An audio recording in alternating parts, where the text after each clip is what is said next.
Something absolutely unbelievable just went down in South America. We're talking about a lightning-fast military raid that ended with a sitting president being captured in his own capital city and flown to the U.S. to face criminal charges. So today, we're going to break down exactly what happened during Operation Absolute Resolve and what it all means for the rest of the world. All right, let's just dive right into the action. Our story doesn't start with years of backstory. It starts in the thick of it.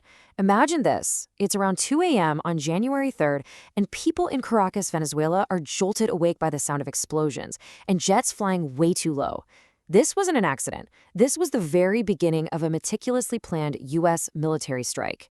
And when I say this was a massive undertaking, I mean it. Codenamed Operation Absolute Resolve, this thing was a full-on assault. We're talking 150 aircraft, everything from F-22 Raptors to B-1B bombers and stealth drones. You had elite units like Delta Force and the legendary Night Stalkers leading the charge. They knocked out Venezuelan air defenses and even cut the power to the capital. All of it to create a path for their main target. And the outcome of that mission? Well, it was completely unprecedented. In just a matter of hours, the president of Venezuela, Nicolás Maduro, and the First Lady, Cilia Flores, were in American custody. They were taken from their home in Caracas, and before anyone really knew what was happening, they were on a plane to an airbase in New York to stand trial. So yeah, this is the question on everybody's mind, right? How in the world does a diplomatic standoff get to the point where one country sends its special forces to arrest the leader of another country? The answer, it turns out, is buried in years and years of mounting pressure. To really get the why behind all this, we've got to rewind a bit and look at the long, really tense relationship between the U.S. and Venezuela under Maduro. This didn't just happen overnight. This was the final step after years of things getting worse and worse. As you can see from this timeline, things started going downhill pretty much as soon as Maduro took power back in 2013. But the real game changer? That was in 2020. That's when the U.S. Justice Department actually indicted him on narcoterrorism charges. And that, right there, changed everything. The conflict went from political to criminal. By 2025, after the administration labeled Venezuelan gangs as terrorist groups, the pieces were already in place for what would become Operation Absolute Resolve.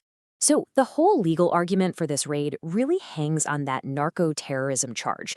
The U.S. government claims Maduro is the leader of something called the Cartel of the Suns. But, a lot of experts who study this stuff argue it's not really a cartel in the way we think of one. They say it's more like a loose network of corrupt officials inside the Venezuelan government. And that distinction is super important because it really changes whether you see this as arresting a kingpin or arresting a head of state. But however you define it, these were the official charges that were unsealed in a federal court in Manhattan: narcoterrorism conspiracy and conspiracy to possess machine guns. By framing it this way as a criminal matter, the U.S. was able to build a legal justification on its own soil for a military operation overseas.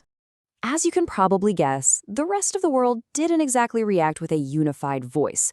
The moment this operation happened, global opinion split right down the middle, kicking off this huge diplomatic firestorm. And this really gets to the heart of the debate. The United States is on one side saying, hey, this was just a targeted law enforcement action to arrest a wanted fugitive.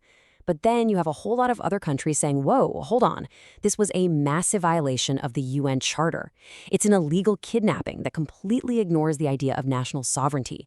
The basic rule that you can't just go into another country and arrest its leader.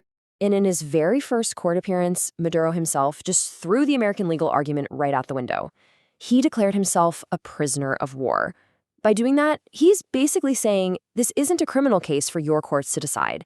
This was an act of war between two countries. It wasn't just Maduro saying this. The head of the United Nations, Antonio Guterres, jumped in almost immediately with the same concerns. He warned that this whole thing set a dangerous precedent and that it looked like the basic rules of international law had been completely ignored, which has some really scary implications for everybody. So when you look at who landed where, the reactions pretty much followed the geopolitical lines you'd expect. Countries like Russia, China, and a bunch of nations in Latin America, including big ones like Brazil and Mexico, all condemned it. On the other side, you had a number of U.S. allies in Europe and other places who praised it. And then a few, like the U.K. and Canada, were a little more cautious, kind of taking a wait-and-see approach. So that's the big global picture. But what was actually happening on the ground in Venezuela? With their president suddenly gone, what was the immediate human cost? And what happens next for the country? Well, the raid was definitely fast, but it wasn't bloodless. Early reports showed a total of 55 deaths, including 23 Venezuelan soldiers and 32 Cuban military and security personnel, and tragically, 2 civilians were also killed. On the American side, 7 soldiers were injured, but amazingly, there were 0 fatalities. It's a sign of how precise the operation was, but it's also a really stark reminder of the real human cost. Now, you might think this would cause the entire government in Venezuela to just fall apart, right? But that's not what happened. The U.S. was very clear this was about getting Maduro, not toppling the government. So, in his absence, Vice President Delcy Rodríguez was sworn in as acting president, and the Venezuelan government stayed in control. And what about people back here in the United States? Well, they were anything but united on this. A poll taken right after the raid showed the country was split perfectly into thirds. A third of people approved, a third disapproved, and a third just didn't know what to think. It just goes to show you there was no real consensus among Americans for doing this. And here's something really interesting. One of the biggest fears was that this chaos would spark a massive refugee crisis. But that hasn't happened, at least not yet. Colombian officials reported that the number of people crossing the border was stable, pretty much in the normal range for that time of year. Okay, so let's zoom out. What are the big long-term takeaways from this incredible event? To really understand why this matters way beyond just Venezuela, we have to connect the dots between 3 things: oil, power, and the new precedent that this might have just set. You just can't talk about Venezuela without talking about oil. And this number right here is why. Over 300 billion barrels of proven oil reserves. That is the largest in the entire world, more than Saudi Arabia. That oil has pretty much shaped Venezuela's entire modern history and its relationships with every other country. And if you're wondering whether oil was a factor here, well, the U.S. administration wasn't exactly being subtle about it. After the raid, the Secretary of Defense, Pete Hegseth, came right out and said that a major goal was to get American companies in there to get, quote, access to additional wealth and resources for the U.S. So what a lot of analysts are saying now is that this looks like a whole new playbook for U.S. foreign policy.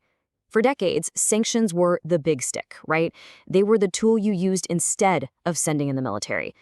But this event suggests that maybe that's changing, that now heavy sanctions aren't the final step, they're just the warm-up act for potential military force.